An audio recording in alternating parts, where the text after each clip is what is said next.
Salut tout le monde, bienvenue sur cet épisode 14 de la série pour créer un RPG sous Unity 3D. Aujourd'hui on se retrouve, vous l'avez vu dans le titre, pour l'ajout de notre premier sort. On va commencer petit à petit à ajouter différents spells à notre jeu, donc on a cet aspect de magie. Ça fait un petit moment qu'on a ajouté notre barre de mana, et à l'épisode précédent on a aussi ajouté des potions de mana pour remplir cette barre à nouveau. Mais jusqu'à maintenant, aucune de ces deux fonctionnalités n'était utile parce qu'on pouvait justement pas encore lancer de sort. Aujourd'hui on va donc ajouter le premier sort, donc ça va être un projectile qu'on va pouvoir envoyer à notre ennemi, et notre ennemi va prendre des dégâts lorsque ce projectile le touchera. Bien évidemment, vous allez être assez libre encore une fois, et comme à chaque épisode, vous allez pouvoir choisir quel genre de sort vous voulez envoyer, la vitesse, les dégâts, etc. Donc vous verrez qu'il y a pas mal d'options que vous allez pouvoir choisir. Vous allez aussi voir que le système est en fait assez simple, et il ressemble pas mal au système d'attaque de mêlée. C'est-à-dire qu'on utilise pour attaquer actuellement nos ennemis, donc au corps à corps avec l'épée de notre personnage. Pour commencer à travailler sur le système d'aujourd'hui, on va d'abord télécharger une asset qui va en fait être le projectile, tout simplement. On pourrait envoyer une sphère blanche ou un cube, ou on pourrait envoyer vraiment ce qu'on a envie d'envoyer. Moi personnellement, je vais aller télécharger une asset sur l'asset store.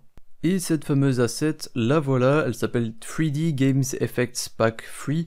Donc c'est un pack avec plusieurs effets visuels, plusieurs particules. Donc c'est tout simplement des boules de feu, des étoiles, des explosions, ce genre de choses. Alors je voulais rester dans une optique assez classique et ajouter des boules de feu pour notre premier spell. Le truc c'est que j'ai pas trouvé d'assets suffisamment belles pour pouvoir les réutiliser.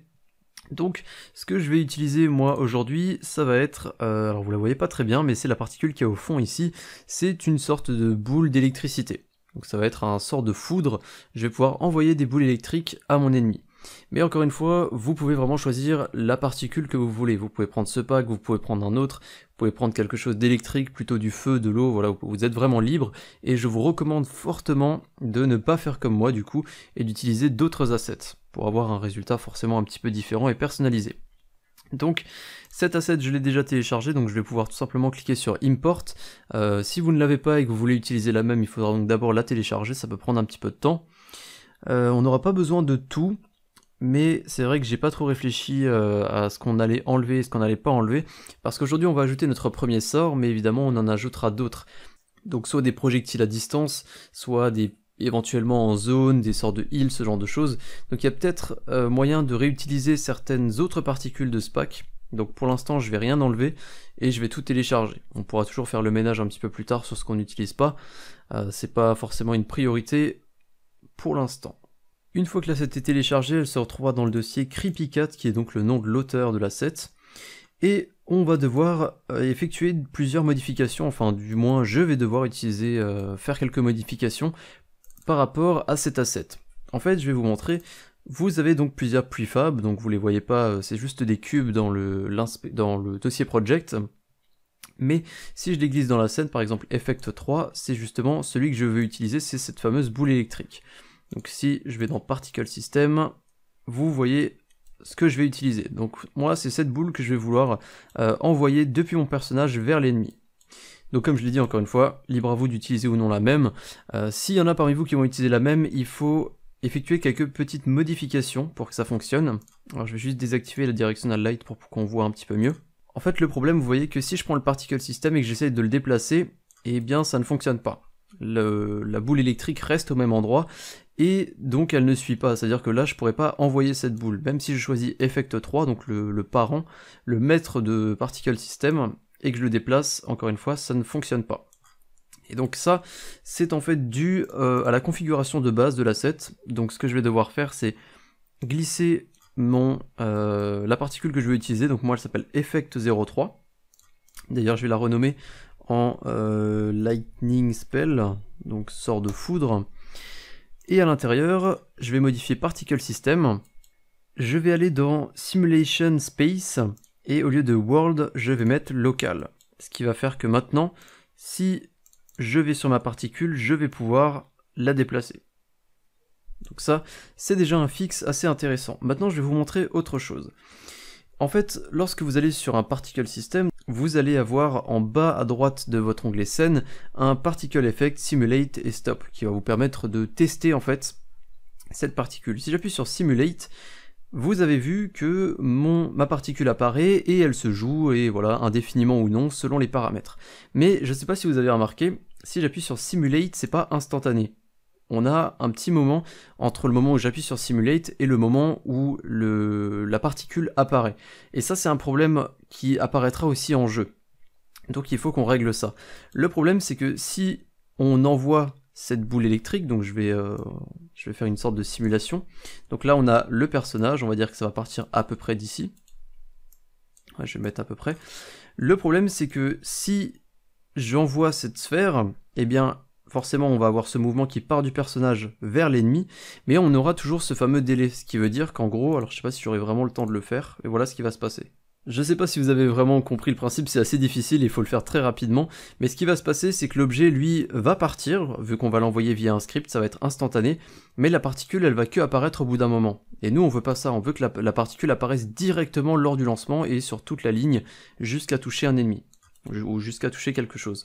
Donc ce que je vais faire, c'est que j'ai pas trouvé vraiment un fixe qu'on pourrait appeler permanent et de qualité, donc plutôt que d'avoir ce petit décalage, je vais en fait modifier la vitesse de lecture de cette particule. Et en fait ça se fait dans Simulation Speed. Si je la mets sur 10, vous pouvez voir que la particule se joue beaucoup plus vite.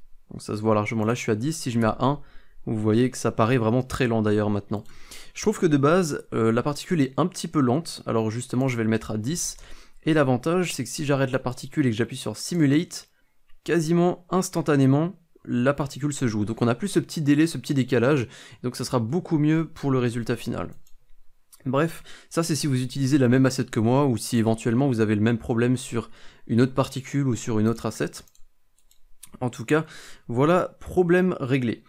Une fois qu'on a fait cette petite modification, je vais créer une préfab de ce Lightning Spell, que je vais aller mettre dans préfab, tout simplement, je vais pas m'embêter.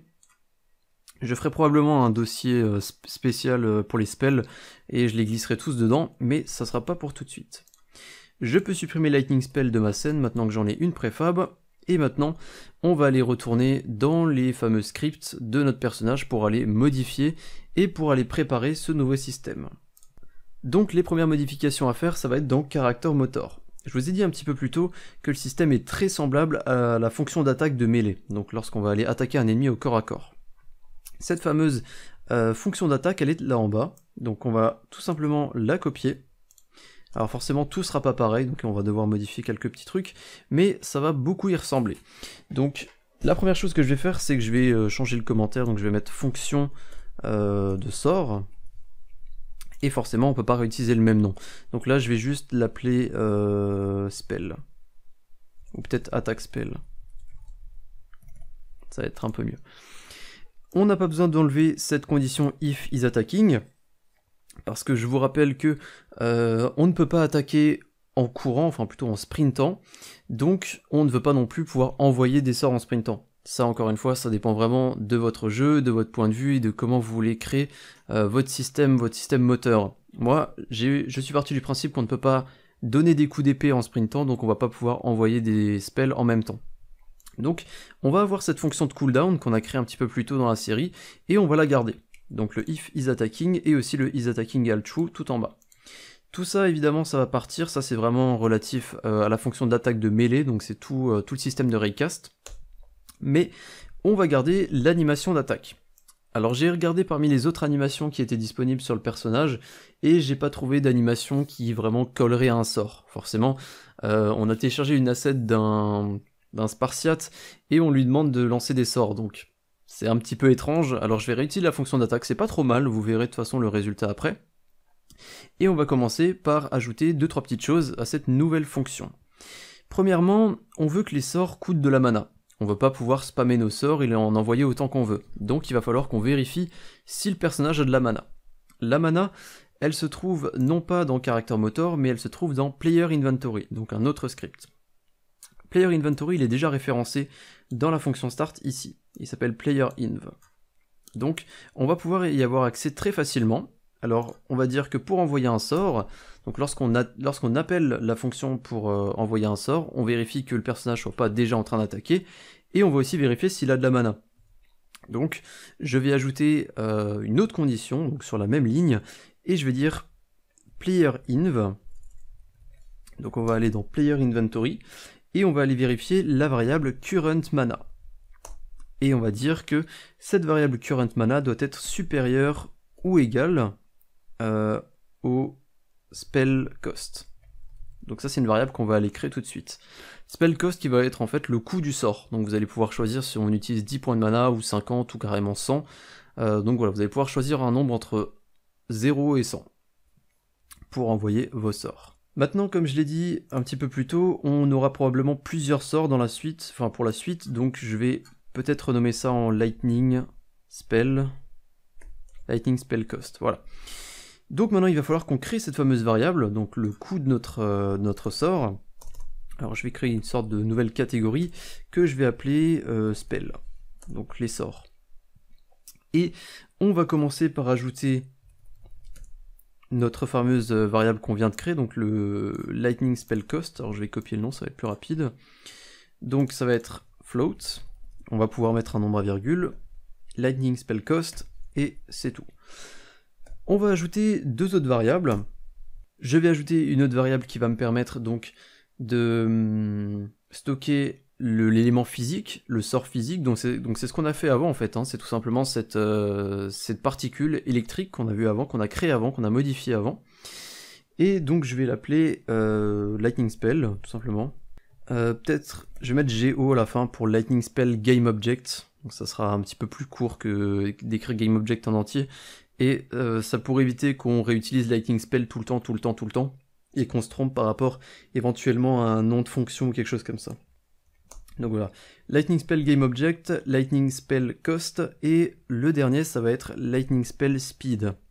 Ça va être en fait la vitesse à laquelle le projectile va être envoyé par le personnage. Donc est-ce qu'on l'envoie lentement ou est-ce qu'on l'envoie rapidement? Ça encore une fois, vous pourrez choisir vous-même. Donc Lightning Spell Speed, on va mettre. Et ces trois variables, ça va être nos variables qui vont vraiment nous permettre de faire fonctionner ce moteur d'envoi de sort. On va retourner donc dans cette fonction attack spell et on va modifier pas mal de choses. On va déjà récupérer l'objet qu'on veut envoyer. Donc on va créer une variable GameObject qui est vraiment relative à la fonction, donc ou plutôt à la condition carrément. On va l'appeler spell, ou plutôt the spell, on va l'appeler comme ça. Et c'est avec cette ligne qu'on va le faire apparaître. Donc on va utiliser instantiate, et à l'intérieur de instantiate, on va dire qu'on va faire apparaître Lightning Spell GO, donc le GameObject, et on va devoir choisir à partir de où on le fait apparaître et à quelle rotation. Alors ça paraît évident de le faire apparaître sur le GameObject local, parce que c'est le joueur. Sauf que, un petit peu plus tôt dans la série, et c'est pour ça aussi que j'ai dit que ça va être pas mal semblable à la fonction attaque, on a créé un objet qui s'appelle RayHit. Si vous vous souvenez pas ce que c'est RayHit, c'est tout simplement l'endroit, le point, au niveau de notre personnage, duquel partent nos attaques de mêlée. C'est-à-dire que on avait mis en place ce petit GameObject pour éviter d'attaquer trop haut ou trop bas. Parce que si on attaquait trop haut, on risquait de ne pas toucher les ennemis qui sont trop petits, et si on attaquait trop bas, on pourrait pas attaquer un ennemi en hauteur. Donc on a créé ce fameux RayHit, je pense que vous vous en souvenez pour la plupart, et on l'avait placé à peu près au niveau du torse du personnage. Donc ce qu'on va faire, c'est qu'on va tout simplement le réutiliser. Donc les sorts vont partir exactement du même endroit, de là où partent les attaques de mêlée. Donc voilà, encore une fois, c'est pour éviter d'attaquer, ou plutôt d'envoyer les sorts trop haut ou trop bas. Donc je vais faire exactement comme la dernière fois. Je vais mettre RayHit.transform.position, je vais carrément copier ça. Virgule, et ensuite on va juste mettre transform.rotation parce qu'on n'a pas besoin de se baser sur RayHit. De toute façon on va pas mettre une rotation de base à l'objet qu'on va envoyer. Je viens aussi de me rendre compte d'une grosse bêtise que j'ai fait, c'est par rapport aux trois variables qu'on a créées au début, le Lightning Spell GameObject que j'ai mis en type float. Je suis très fatigué en ce moment, donc voilà, vous m'excuserez. Je vais changer ça en GameObject évidemment, c'est un GameObject, on le stocke dans une variable GameObject et pas dans autre chose. Et maintenant on n'a plus d'erreur sur notre ligne. C'est pas tout ce qu'on va ajouter parce que pour l'instant on ne fait que faire apparaître cet objet aux bonnes positions et à la bonne rotation, mais on n'envoie pas cette sphère. Le but c'est quand même d'envoyer ce projectile, sinon ça serait pas un projectile. Donc on va ajouter maintenant the spell, donc qui fait référence à la ligne juste au-dessus, donc c'est l'objet qu'on a fait apparaître juste au-dessus. On va prendre son rigid body, et on va lui assigner une force pour pouvoir l'envoyer. Donc on va prendre getComponent, son rigid body, donc pour l'instant l'objet n'en a pas encore, on va encore une fois modifier les particules qu'on a créées juste avant, ou plutôt qu'on a modifiées juste avant, donc les particules électriques. Il faudra leur rajouter un rigid body, et il faudra aussi leur rajouter un nouveau script qu'on fera après. Donc je vais prendre pour l'instant le rigid body, et je vais faire .add force, donc pour pouvoir le pousser en quelque sorte, et on va dire transform.forward, on va l'envoyer vers l'avant, et on va l'envoyer à une certaine vitesse qui va être lightning spell speed. Donc ça, c'est la fameuse variable que vous allez pouvoir modifier pour envoyer votre sphère plus ou moins rapidement. Le système paraît pratiquement terminé, et c'est le cas, en fait il manque plus qu'une ligne, c'est tout simplement la réduction de mana. Quand on envoie un sort, on veut effectivement, comme on l'a dit plus tôt, que notre mana baisse. On ne veut pas pouvoir envoyer des sorts à l'infini. Donc, on va tout simplement faire comme avant, player_inv, donc on va récupérer player_inventory, .current mana, et on va dire moins égal, et donc ça va être lightning spell cost, voilà. Et donc maintenant, le système est quasiment fonctionnel. On va devoir ajouter 2-3 autres petites choses, notamment dans les différentes conditions de la fonction update. On a à plusieurs reprises cette condition qui dit que si on appuie sur le bouton gauche de la souris, on va effectuer l'attaque. Donc là, on parle de cette fonction attaque, la fonction de mêlée. Et en fait, on va faire exactement la même chose pour les spells. Donc en fait, on va la copier, on va la mettre juste en dessous. Cette fois-ci, on va remplacer le nom par attack spell. Ouais, c'est bien attack spell. Et on va changer mouse 0 par mouse 1. Et donc maintenant, vous allez pouvoir copier cette petite condition et l'ajouter après chaque condition mouse 0 attaque. Donc on l'a une fois ici dans si on avance. Si on sprint, on ne veut pas pouvoir attaquer, donc là on n'a rien à faire. Si on recule, on peut attaquer. Donc on peut aussi envoyer un sort, je vais le rajouter, je l'ajoute juste en dessous. Pendant les rotations, c'est un système un petit peu différent, donc là pareil, on n'a pas besoin de les ajouter. Si on n'avance pas et que on ne recule pas non plus, donc là c'est quand on est en idle, quand on ne bouge pas, on peut attaquer, donc on peut aussi envoyer un sort. Et c'est tout. Comme je l'ai dit, on a notre fameux système, notre double condition qui gère le cooldown d'attaque. Donc ça ne change pas, on l'utilise aussi pour ce système de spell. Et pour le moment, tout m'a l'air bon pour ce caractère motor. Donc on va pouvoir sauvegarder ça. On peut maintenant envoyer un sort en appuyant sur le bouton droit de la souris. Donc j'ai remplacé mouse 0 par mouse 1. Donc 0 pour l'attaque en mêlée et le clic droit pour les attaques à distance, ou plutôt pour envoyer des sorts. Et on a notre fonction attack spell pour envoyer nos premiers sorts. Donc tout a l'air bon. On va retourner sur Unity. Et comme je vous l'ai dit à l'instant, vous l'avez vu dans le script, on applique une force à notre objet, à notre spell, notre boule d'électricité, mais pour que un objet puisse prendre une force, qu'on puisse le pousser, l'envoyer, il faut qu'il ait un rigid body, pour qu'il puisse gérer la physique en fait. Donc je vais aller sur mon spell, qui s'appelle Lightning Spell, et je vais lui ajouter le fameux rigid body. Je vais désactiver la gravité parce qu'on ne veut pas qu'il tombe directement en apparaissant, on veut pouvoir l'envoyer, et pour tout le reste, on va rien modifier. Je vais aller sur mon personnage, donc player, et on va avoir une fameuse variable ici, Lightning Spell GameObject. Je vais glisser mon spell, donc celui qui possède maintenant le rigid body, je vais lui choisir un coût. Alors de base j'ai mis 100 points de mana pour mon personnage au maximum, je pense que pour la plupart vous avez utilisé les mêmes valeurs mais vous pouvez en utiliser des différentes.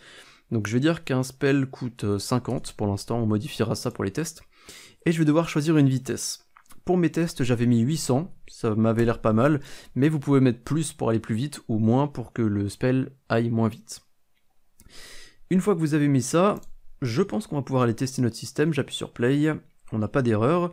Et si maintenant je me déplace et que je fais un clic droit, on a bien notre sphère qui part. Et là, je n'ai plus de mana, si je clique, je ne peux plus les utiliser. J'ai une potion de mana qui traîne ici, je ne sais pas combien elle me rend. Ça, c'est pas assez du tout pour envoyer un spell, vu que moi je demande 50, et vous pouvez donc voir que, d'ailleurs nos spells sont encore là-bas, ils sont en train de se déplacer, c'est normal, on va modifier un petit peu le système pour éviter d'avoir ce genre de choses, mais tout a l'air fonctionnel. Pour l'instant, si on envoie un spell sur l'ennemi, il ne se passe rien, parce que l'ennemi n'a pas été configuré pour prendre des dégâts de ces spells, mais on avance. On va maintenant créer un nouveau script. Vous venez de le voir, lorsqu'on envoie un spell, eh bien il va continuer à l'infini. Déjà, il n'aura aucun effet ni sur les objets, ni sur les ennemis, ni sur quoi que ce soit, et en plus, il va continuer à l'infini. Et ça veut dire que ce qui se passe, alors j'aurais peut-être dû vous le montrer immédiatement, je vais le refaire, j'envoie un spell, Lightning Spell Clone apparaît dans la hiérarchie, et vous voyez que ses positions sont en train de changer. Si je me base dessus, vous voyez que le spell a été envoyé, et maintenant il compte pas s'arrêter en si bon chemin. Donc vous voyez, il est parti de tout là-bas, et maintenant il s'arrêtera jamais, parce qu'il n'a pas été configuré pour s'arrêter. Ce qui fait que ce genre de choses force Unity à faire des calculs inutiles. Parce que Unity doit garder une trace des positions et de la rotation de tous les objets. Alors si en plus un objet se déplace, eh bien il faut toujours mettre à jour sa position, sa rotation, etc. Le problème c'est que là, on fait des calculs inutiles, et ça risque de ralentir le jeu. Alors s'il n'y a qu'un seul spell qui est envoyé, c'est pas très grave. Mais si on a plusieurs, là on risque d'avoir de gros problèmes au niveau des performances. Donc on va modifier ça un petit peu. On va aller créer un nouveau C# qu'on va appeler Spell Collision. Donc les collisions des spells, ou plutôt la collision du spell. Et on va ajouter plusieurs choses. Déjà, on n'aura pas besoin de la fonction update. La fonction start, on va l'utiliser, mais on va pas l'utiliser tout de suite. Je vais vous montrer pourquoi. On va commencer par créer une nouvelle fonction, une fonction qui est built-in, et qui va être onCollisionEnter. C'est un nom assez transparent, lorsqu'on entre en collision, eh bien on va effectuer le code qui se trouve dans cette void, dans cette fonction. Avant d'ajouter différentes lignes, il va falloir qu'on ajoute un paramètre. On va ajouter le paramètre collision, et on va lui donner un nom qui va être notamment call. Généralement on donne ce genre de nom. Call, COL, fait en fait référence à l'objet qui va être touché par l'objet qui possède ce script. Donc en l'occurrence, ce script il sera sur la boule électrique, donc sur notre sort, et call, ça fera référence à l'objet qu'on va toucher, et donc la majeure partie du temps, ça va être notre ennemi. Bien évidemment, j'ai appelé ça call pour collider, mais vous pouvez l'appeler comme vous voulez. Si maintenant j'écris KLO par exemple, et vous pourrez utiliser KLO pour faire référence à l'objet que vous avez touché. Mais on utilise très souvent call, c'est notamment le cas dans la documentation de Unity, c'est pour ça que j'ai pris l'habitude de l'utiliser, et je vous invite à le faire aussi. Maintenant ce qu'on va faire c'est assez évident, c'est que lorsque le spell, donc l'objet qui possède ce script, touche un ennemi, on veut qu'il lui enlève des points de vie. Mais le truc c'est qu'on veut le faire uniquement si c'est un ennemi. Parce que si maintenant cette sphère touche un arbre par exemple, il y aura une collision qui va être détectée, et si on dit à Unity on veut enlever des points de vie à l'objet qui a été touché, donc l'arbre, eh bien ça fonctionnera pas, parce que notre arbre il n'aura pas un script qui contient un nombre de points de vie, c'est-à-dire on ne pourra pas enlever des points de vie à un arbre parce qu'ils ne sont pas configurés comme ça. Donc on va devoir faire une vérification si on touche un ennemi, et si c'est un ennemi, on va tout simplement lui enlever des points de vie. Si c'est un objet autre qu'un ennemi, donc que ce soit une maison, un arbre, un rocher, peu importe, on va juste détruire l'objet. Parce qu'on n'a pas trop envie que ce spell continue à l'infini et qu'il traverse les murs. Donc je vais ajouter cette condition pour vérifier le tag de l'objet qu'on va toucher. Donc on va dire call.gameObject.tag égale ennemi. Donc je vous rappelle que nos ennemis sont censés avoir le tag ennemi. Je vous invite d'ailleurs à faire une vérification, chez moi l'ennemi s'appelle Golem, et vous pouvez voir que son tag c'est bien ennemi. Donc faites bien attention à ce que vos ennemis aient tous ce tag ennemi ou d'autres tags. Si vous utilisez plusieurs tags, vous avez juste à utiliser la fameuse technique avec les deux barres, et vous remettez encore une fois ici la même ligne, et vous mettez ici votre deuxième tag, donc ennemi 2 par exemple. Mais chez moi, ils ont tous le même tag, donc je vais juste utiliser ennemi. Et donc ce que je vais faire, c'est que si on détecte que l'objet touché a bien le tag ennemi, donc c'est forcément un ennemi, alors on va prendre son component, ennemi AI, qui possède donc notamment les points de vie et tous les paramètres de nos ennemis, et on va appeler la fonction applyDamage avec une variable qu'on va appeler spellDamage, et qu'on n'a pas encore créé mais qu'on va faire immédiatement. Pour ceux qui auraient oublié, applyDamage c'est la fonction qui est sur tous nos ennemis qui leur permet de prendre des dégâts. Peu importe d'où viennent les dégâts, que ce soit des attaques de mêlée, que ce soit des sorts ou potentiellement d'autres choses pour la suite de cette série, eh bien tous les ennemis prendront toujours les dégâts de la même façon. C'est surtout une question d'optimisation et pour éviter de faire trop de lignes inutiles. Donc je viens de créer, ou plutôt d'utiliser une variable qui s'appelle spell damage, donc ça va être le nombre de points de dégâts que va faire ce sort. Et ça, on l'a pas encore fait. Donc on va ajouter une variable, qu'on va mettre en public, qu'on va appeler, alors ça va être une variable float, qu'on va appeler spell damage. Et donc cette variable, vous allez pouvoir la remplir en fonction du nombre de points de dégâts que vous voulez que fasse votre sort. Alors juste en dessous de cette ligne, on va ajouter une dernière chose, parce que pour l'instant, on peut envoyer notre boule électrique, elle peut toucher des choses, notamment des ennemis, et leur faire des dégâts, mais elle continuera son chemin indéfiniment. Et comme je l'ai dit avant, on n'a pas trop envie de forcer Unity à faire des calculs inutiles. Donc on va tout simplement dire destroy GameObject. Et ce destroy GameObject, on va même pas le mettre dans cette condition, on va la mettre juste après. Ce qui fait que peu importe l'objet qui va être touché, donc lorsqu'il y a une collision, on vérifie si c'est un ennemi. Si c'est un ennemi, on lui fait des dégâts, puis on supprime l'objet. Et si on entre en collision avec un objet qui n'est pas un ennemi, donc cette condition n'est pas lue, mais celle-là, cette ligne ici, elle est bien lue, et l'objet est détruit. Donc notre spell va être détruit. Maintenant, il y a autre chose qui risque d'être assez embêtant. C'est-à-dire que là, le spell est détruit si on touche quelque chose. Mais imaginons que comme avant, j'ai la possibilité d'envoyer un spell en dehors de la map. Ce qui va se passer, c'est que forcément, l'objet va continuer à l'infini et il va jamais rien toucher.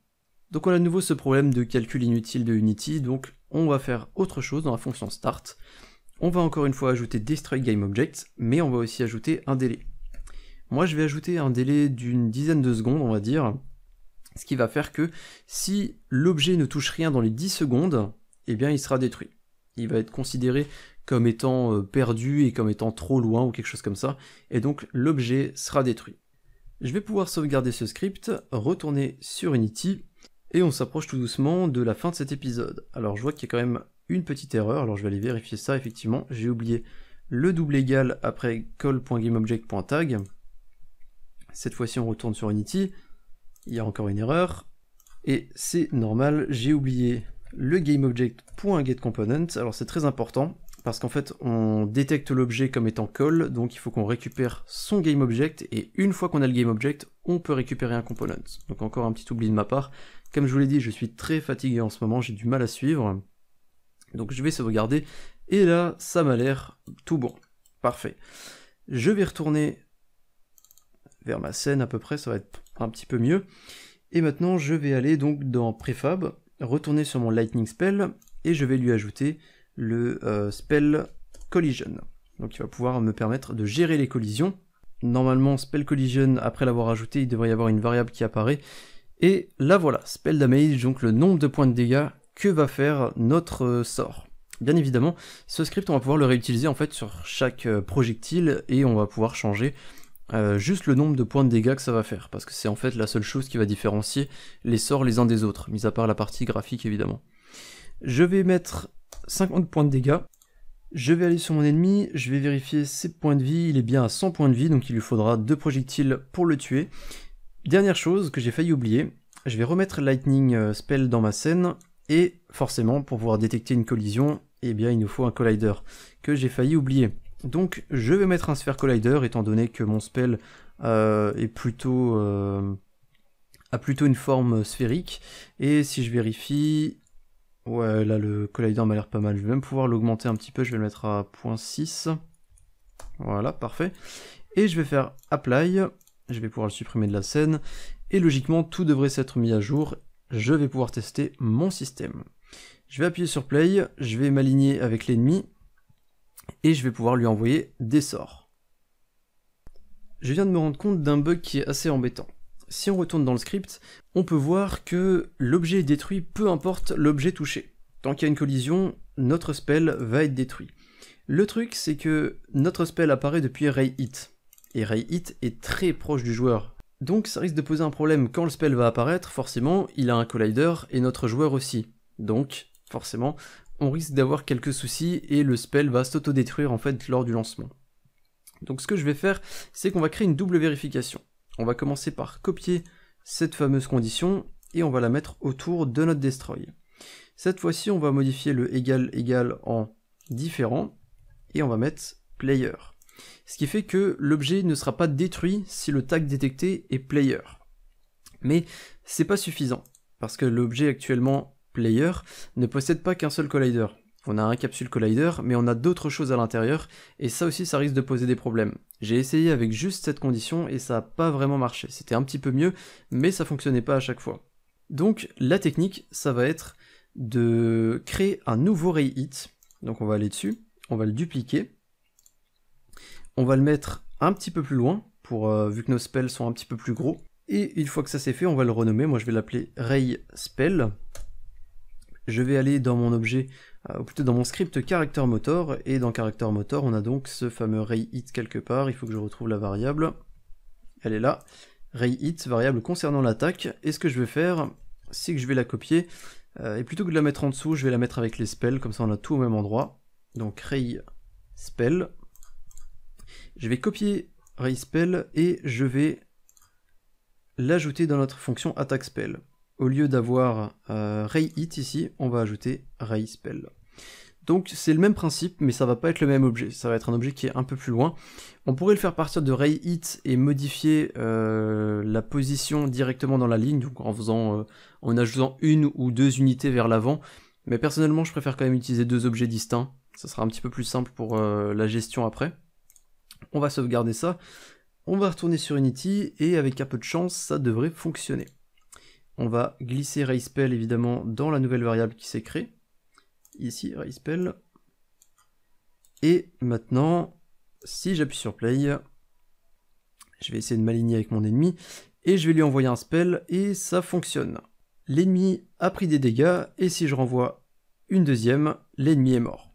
Chaque boule électrique que j'ai envoyée fait 50 points de dégâts, mon ennemi avait 100 points de vie, donc on avait tout pile assez pour le tuer à distance. Et donc maintenant, nos potions servent enfin à quelque chose. Ou du moins nos potions de mana, mais là encore une fois, eh bien cette potion n'ajoute pas assez pour que je puisse renvoyer un sort. Voilà pour l'épisode d'aujourd'hui, j'espère que ça vous a plu. C'est un épisode qui, comme je l'ai dit, est assez basé sur l'épisode précédent qu'on avait fait sur l'attaque, sur l'attaque en mêlée.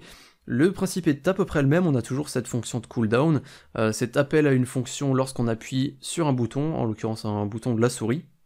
Et donc comme d'habitude, on utilise divers variables pour pouvoir personnaliser notre système. J'espère vous retrouver la semaine prochaine, comme je vous l'ai dit plusieurs fois dans cet épisode. Je suis assez fatigué, j'ai du mal à suivre le rythme entre le travail, YouTube, etc. Donc je vais essayer de faire de mon mieux pour continuer à envoyer un épisode par semaine. Je peux plus trop le garantir, mais je pense que ça devrait quand même aller. Dernière petite précision, je viens de vous le montrer, j'avais découvert donc un bug avec ce fameux ray hit qui était trop proche du personnage.